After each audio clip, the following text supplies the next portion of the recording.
મિત્રો, પ્રેરણા થોડા દિવસો માટે મહેમાન છે, પણ શિસ્ત એ સાથી છે જે તમને તમારા ગંતવ્ય સ્થાન પર પહોંચાડ્યા પછી જ આરામ કરે છે. એટલે કે શિસ્ત તમારા વ્યવસાયને છોડતી નથી જ્યાં સુધી તમે તમારા ગંતવ્ય સ્થાન પર ન પહોંચો. નમસ્તે મિત્રો, આજનો જ્યોતિષ કાર્યક્રમ મેષ તમારા માટે એક મહત્વપૂર્ણ કાર્યક્રમ છે. હું પહેલા તમને થોડું સમજાવીશ અને આજે તમારા સમયમાંથી થોડી મિનિટો લઈશ. ભલે વિડિયો લાંબો થઈ જાય, પરંતુ ચોક્કસ શનિ તે વક્રી થવાનો છે. શનિ હમણાં વક્રી થવાનો છે. તે 26 જુલાઈના રોજ રાત્રે 10 વાગ્યા પછી થશે. એટલે કે 27 જુલાઈથી, ચાલો કહીએ કે 27 જુલાઈથી 11 ડિસેમ્બર સુધી, શનિ 138 દિવસ માટે વક્રી થશે. સૌ પ્રથમ આ અફવા ફેલાવવાનું બંધ કરો. વક્રી શનિ દેવ દર વર્ષે વક્રી થાય છે. શનિ આ સમયે, જુલાઈના અંતમાં અથવા જુલાઈની શરૂઆતમાં અથવા જુલાઈના અંતમાં, આ સમય શનિનો વક્રી થવાનો છે અને દર વર્ષે તે 138મી 145 દિવસની વચ્ચે વક્રી થાય છે. તે દર વર્ષે વક્રી થાય છે. ઠીક છે, હવે હું તમને સમજાવીશ કે હું આ કેમ કહી રહ્યો છું. આજે આપણે મેષ રાશિ વિશે ચર્ચા કરીશું. આ 138 દિવસો માટે શનિ મીન રાશિમાં વક્રી છે. હવે લોકો ડરી રહ્યા છે કે શનિની સાડેસતી હજુ પણ ચાલુ છે. ઉપરાંત શનિ પણ વક્રી થશે. શનિ વિલંબનું કારણ છે. શનિ એક અશુભ ગ્રહ છે. શનિ વિલંબનું કારણ છે. ઉપરાંત શનિ વક્રી થઈ રહ્યો છે તેથી તે ધીમો પડી જશે અને પાછળ રહેશે. તેથી તે આપણો પીછો કરશે. આપણે પાછળ રહી જઈશું. આપણી પાસે કંઈ જ બચશે નહીં. ના, આજે હું તમને તે ખૂબ વિગતવાર સમજાવવા જઈ રહ્યો છું. અને આજે હું સ્પષ્ટ રીતે વાત કરવા માંગુ છું. થોડા દિવસો પહેલા એક ક્લાયન્ટ મારી પાસે આવ્યો હતો. ત્યાં મહિલાઓ હતી. સજ્જનો નહીં, તેઓ મહિલાઓ હતી. તેઓ કહ્યું કે શનિ વક્રી થવાનો છે. તેણે ઘણા બધા વિડિયો જોયા. તેણે તેમને ક્યાં જોયા, તેણે કોને જોયા, મને ખબર નથી, પણ તેણે એક વિડિયો જોયો. તેણે કોઈ પોડકાસ્ટ જોયો, જેમાં તે કંઈ કહી રહ્યો છે શનિના વક્રી થવા વિશે. શનિ વક્રી થઈ રહ્યો છે. તે વિલંબને કારણે છે. તે ઘણો વિલંબ કરશે. તે તમારા જીવનમાં ઘણી મુશ્કેલી ઊભી કરશે. જો કોઈ વ્યક્તિ થોડી ચિંતિત હોય, તો તે આ વિચારીને વધુ ચિંતિત થઈ જશે. મને આ જોયા પછી ખબર નથી, જ્યારે તેથી જ હું ક્યારેય પોડકાસ્ટમાં જોડાતો નથી. તેઓ કંઈ પણ કહે છે. તેઓ કંઈ પણ કહે છે. અને લોકો, તેનો લોકોની ઊર્જા સાથે કોઈ સંબંધ નથી. મિત્રો, આજે આપણે આને ખૂબ વિગતવાર સમજીશું. આને નકારાત્મક રીતે ન સમજો. પહેલા, સકારાત્મક બનો. ઠીક છે, ચાલો જાણીએ કે શનિ વક્રીના આ 138 દિવસો તમારા જીવનમાં શું અસર કરશે. ઠીક છે, તમારા જીવનમાં શું થશે, હું તમને તે ખૂબ વિગતવાર સમજાવીશ. ઠીક છે, ચાલો જાણીએ. મિત્રો, આ કાર્યક્રમ તમારા જન્માક્ષર અને ચંદ્ર રાશિ પર આધારિત છે. જો તમે તમારી કુંડળીનું વિશ્લેષણ કરાવવા માંગતા હો, તો સંખ્યા ચેનલ અને વિડિયો વર્ણનમાં છે. હવે જુઓ કે શનિ ક્યાં વક્રી છે. તમારું અહીં થઈ રહ્યું છે. શનિ પોતે કયા ગ્રહનો ગ્રહ છે? શનિને જ વાયુયુક્ત ગ્રહ માનવામાં આવે છે. તે વાયુ તત્વોનો ગ્રહ છે અને જળ રાશિમાં વક્રી થશે. અહીં મીન રાશિમાં 12મા ભાવમાં. તમારા માટે હાલમાં સાડાસતી ચાલી રહી છે. અને વક્રી શનિની દૃષ્ટિ તમારા પર ક્યાં પડશે? તે અહીં પડશે. ઠીક છે, વક્રી શનિની દૃષ્ટિ તમારા બીજા ભાવ પર પડશે. તે તમારા છઠ્ઠા ભાવ પર પડશે. વક્રી શનિની દૃષ્ટિ તમારા નવમા ભાવ પર પણ પડશે. ઠીક છે, અને જ્યારે શનિ વક્રી થાય છે, ત્યારે તે એક ભાવ પહેલા પણ આપવાનું શરૂ કરે છે. એટલે કે અહીં તેઓ પણ પરિણામો આપશે. હવે આ વક્રી શું છે? ચાલો હું તમને એક સેકન્ડ માટે સમજાવું. જુઓ, પૃથ્વી પરથી એવું લાગે છે કે ગ્રહ પાછળની તરફ જઈ રહ્યો છે. પરંતુ વાસ્તવમાં, તે ગ્રહ પાછળની તરફ જઈ રહ્યો નથી. તે ગ્રહ અને આપણી પૃથ્વીની ગતિમાં ફક્ત તફાવત છે. ઠીક છે, ફક્ત તે ગ્રહ વક્રી છે. ખરું ને? હવે જુઓ, જ્યારે તે વક્રી હોય છે, ત્યારે પહેલા શું થાય છે? જળ રાશિમાં 12મા ઘરમાં વક્રી. વક્રીનો અર્થ એ છે કે તમારી પાસે જે પણ કામ હતું તે પાછળ રહેવું, બાકી રહેલું કાર્ય, બાકી રહેલું કર્મ હતું. તેનો અર્થ એ છે કે તમે પહેલાથી ઘણી મહેનત કરી હશે. તમે ઘણી બધી વસ્તુઓ કરી હશે. કોને? શેનાથી સંબંધિત? આ ઘર સાથે સંબંધિત. ઠીક છે, તમે આ ઘર સાથે સંબંધિત જે પણ ક્રિયાઓ કરી છે, તેના પરિણામો તમને ક્યાંક ને ક્યાંક મળશે. ઉદાહરણ તરીકે, શું તમે ઘણા સમય પહેલા ટિકિટ બુક કરાવી હતી અને કહ્યું હતું કે, યાર, મારે તાત્કાલિક જવું પડશે? આ બાબતોને સમજો. હમણાં માટે, તમે જે કાર્યક્રમ જોયો છે તે ભૂલી જાઓ. હું તમને ફક્ત આ વિનંતી કરવા માંગુ છું, કારણ કે મેં જોયું છે કે ડર સિવાય ક્યાંને કંઈ થતું નથી. અથવા તેઓ જે કંઈ પણ કહી રહ્યા છે, તે તમારા મગજમાં ન આવવા દો. ખરું ને? પહેલા, શનિ ગ્રહને સમજો. તે દર વર્ષે પાછળ જાય છે. હા, એવું કોઈ વર્ષ નથી. 10 વર્ષ પછી તે વક્રી થઈ ગયું છે. તે દર વર્ષે વક્રી થઈ ગયું છે. અગાઉ પણ 2025માં મીન રાશિમાં વક્રી થઈ ગયું હતું. ઠીક છે, તો એવું નથી કે તે હવે કંઈ ખૂબ ખરાબ કરશે. તે 12મા ભાવમાં વક્રી થઈ રહ્યું છે. એનો અર્થ એ કે તમે ભૂતકાળમાં જે કંઈ કામ કર્યું હશે તે 12મા ભાવ સાથે સંબંધિત હશે. તમે વિચારી રહ્યા હશો કે મારે મેડિકલ સ્ટોર ખોલવો જોઈએ. તમે વિચારી રહ્યા હશો કે મારે હોસ્પિટલ ખોલવી જોઈએ. તમે વિચારી રહ્યા હશો કે મારે વિદેશ યાત્રા કરવી જોઈએ, લાંબી યાત્રા કરવી જોઈએ, વિદેશ યાત્રા કરવી જોઈએ અથવા મને વિદેશમાં કોઈ કામ કેમ નથી કરાવતું? મને વિદેશમાં નોકરી જોઈએ છે. તે કેમ કામ નથી કરી રહ્યું? અથવા હું વિદેશમાં આવ્યો છું પણ મને પ્રમોશન કેમ નથી મળી રહ્યું? આનો અર્થ એ છે કે 12મા ઘર સાથે સંબંધિત બાકી રહેલી બાબતો, જ્યાં તમે સખત મહેનત કરી રહ્યા હતા, હવે પૂર્ણ થશે. અહીં, રેટ્રોનો અર્થ રેટ્રો થાય છે. જ્યારે કોઈ ગ્રહ વક્રી હોય છે, ત્યારે તે વધુ શક્તિશાળી બને છે. કારણ કે તે બાબતોને તમારા જેવા સમજે છે. ઉદાહરણ તરીકે, ચાલો આને એક ઉદાહરણ દ્વારા સમજીએ. તમે એક માર્ગ પર ચાલી રહ્યા છો. એક પગથિયા પર ચાલી રહ્યા છો. કેટલીક સીડીઓ પર ચાલી રહ્યા છો. અને તમને કહેવામાં આવે છે કે તમારે હમણાં સીધા ઉપર ન જવું જોઈએ. ખરું ને? સીધું. તમારે ટેરેસ પર પહોંચવાની જરૂર નથી.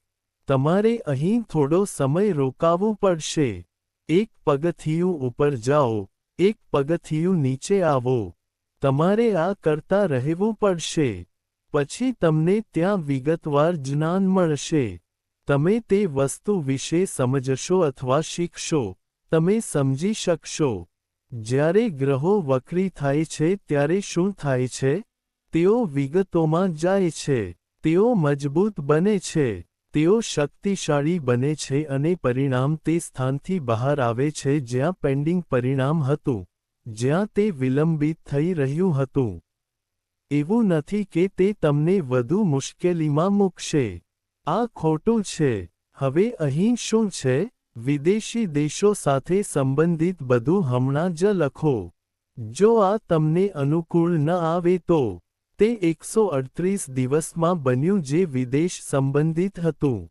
જે લોકો પહેલા હોસ્પિટલ સંબંધિત, મેડિકલ સ્ટોર સંબંધિત, લાંબી મુસાફરી સંબંધિત, આધ્યાત્મિક યાત્રા સંબંધિત વિશે વિચારતા હતા, તે બધા 12મા ઘર સાથે સંબંધિત છે.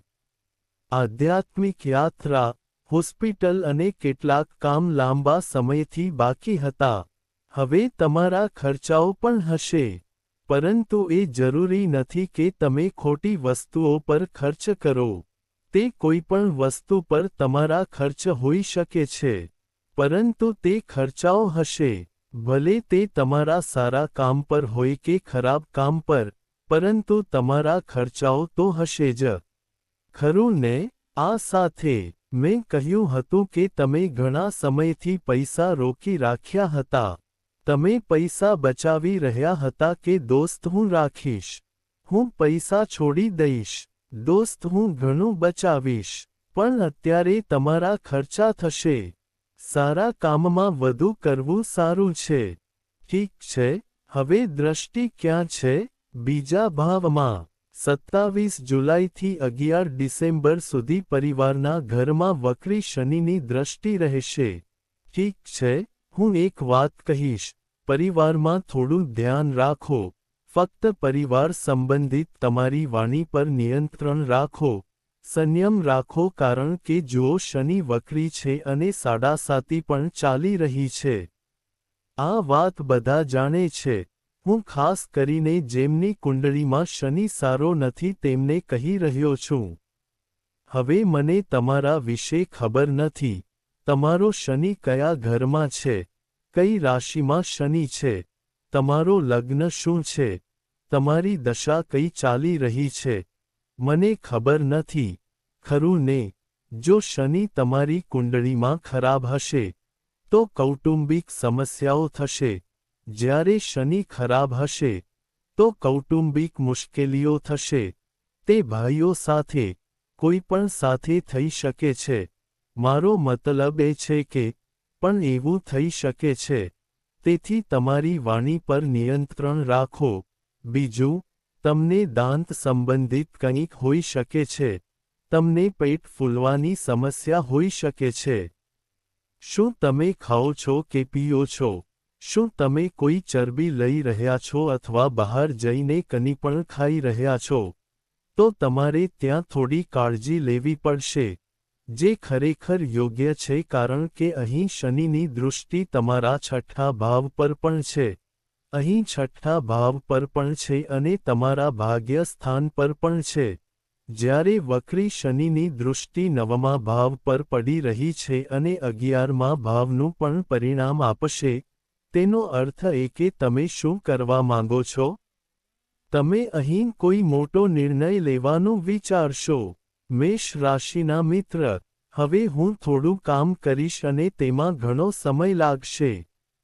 ત્યારથી હું વિચારી રહ્યો હતો કે મારે આ કરવું પડશે. તેથી હવે તમે તે નિર્ણય મેષ રાશિના લોકો લઈ શકો છો.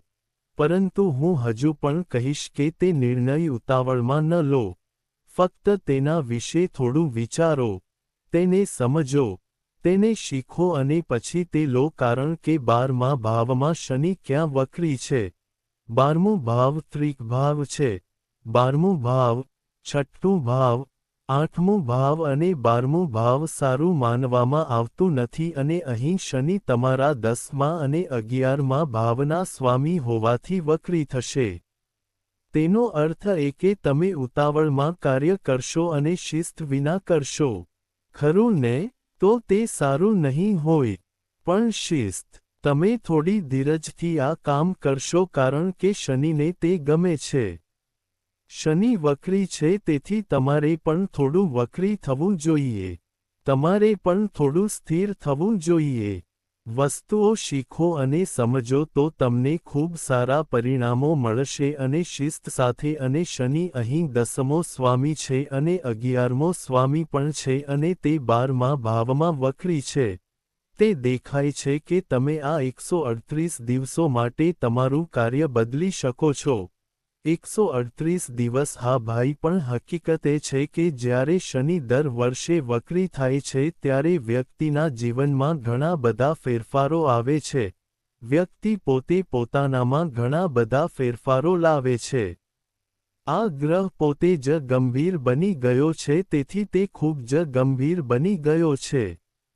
અહીં 12મા ભાવમાં શનિ વક્રી થઈ ગયો છે, તેથી તે પોતે જ ગંભીર બની ગયો છે. વિચારી રહ્યો છે કે 12મા ભાવમાં આ પાણીમાં મારે શું કરવાનું છે? મારે પાણીમાં શું કરવાનું છે? હવા છે, પાણી વાયુ છે. જો પવન ફૂંકાઈ રહ્યો છે, તો તેની પાણી પર શું અસર થશે? ખરું ને? તો અહીં વક્રી શનિ ગંભીર બની ગયો છે. એનો અર્થ એ કે જો તમે ક્યાંક કામ કરી રહ્યા છો, તો તમે ખૂબ જ ગંભીર બની જશો. તો તમે ખૂબ જ ગંભીર બની જશો. તે કામમાં વ્યસ્ત રહેવું, તે કામ ખૂબ જ સંપૂર્ણ રીતે કરવું, અથવા તે કાર્ય બદલવાનો વિચાર, અથવા તમારા મનમાં તમારા કાર્યને લગતા વિવિધ પ્રકારના વિચારો આવી રહ્યા છે.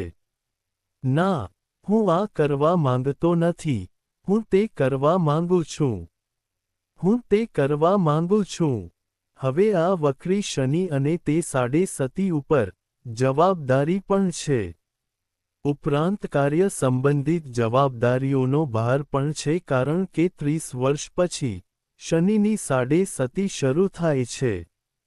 તેની અસર 1995માં થઈ હતી. તે પહેલાં તે 1995માં થાય છે. હવે તે 29 માર્ચ 2025મી તમારા પર પડી રહી છે. 7.5 27 જૂનથી બીજા તબક્કાથી શરૂ થશે. તેથી તે જવાબદારી લાવી રહ્યું છે. તે જીવનમાં જવાબદારીઓ લાવી રહ્યું છે. આ સમજો. જેઓ તમારી સાથે નકારાત્મક વર્તન કરી રહ્યા છે તેમને ભૂલી જાઓ. આ વાત સમજો. તમારે શિસ્તબદ્ધ રહેવું પડશે. તમારે સુસંગત રહેવું પડશે. તમારે મહેનતુ રહેવું પડશે. તમને ખૂબ સારા પરિણામો મળશે. વક્રી વૃત્તિ છોડી દો. વક્રી વૃત્તિ તમને ખૂબ સારા પરિણામો આપશે. ખાસ કરીને 12મા ભાવ અને 6ઠ્ઠા ભાવ સાથે સંબંધિત સ્પર્ધાઓમાં ભાગ લો. પાછળ ન રહો. તમે આગળ વધો. ખરું ને? તમે આગળ વધો. મેં તમને શું કહ્યું હતું? મેં તમને શરૂઆતમાં કેટલીક પંક્તિઓ કહી હતી કે પ્રેરણા થોડા સમય માટે ઉત્સાહ છે. તે થોડા સમય માટે આત્મવિશ્વાસ છે. પરંતુ શિસ્ત તમને તમારા ગંતવ્ય સ્થાન પર લઈ ગયા પછી જ મરી જાય છે. તેથી આ ગ્રહ શનિ એક શિસ્તપ્રેમી ગ્રહ છે. ઠીક છે, જો તમારે કંઈક મોટું કરવું હોય, તો તે કરો. જો તમારે કોઈ ફેરફાર કરવો હોય, તો તે કરો. જો તમારે ટ્રાન્સફર જોઈએ છે, તો તે કરો. આયાત નિકાસનો વ્યવસાય સારો ચાલશે. લોખંડને લગતી કોઈપણ વસ્તુ સારી ચાલશે. થોડું કામ, બસ જવાબદારી તો હશે જ. તમારે થોડી ધીરજ રાખવાની જરૂર પડશે.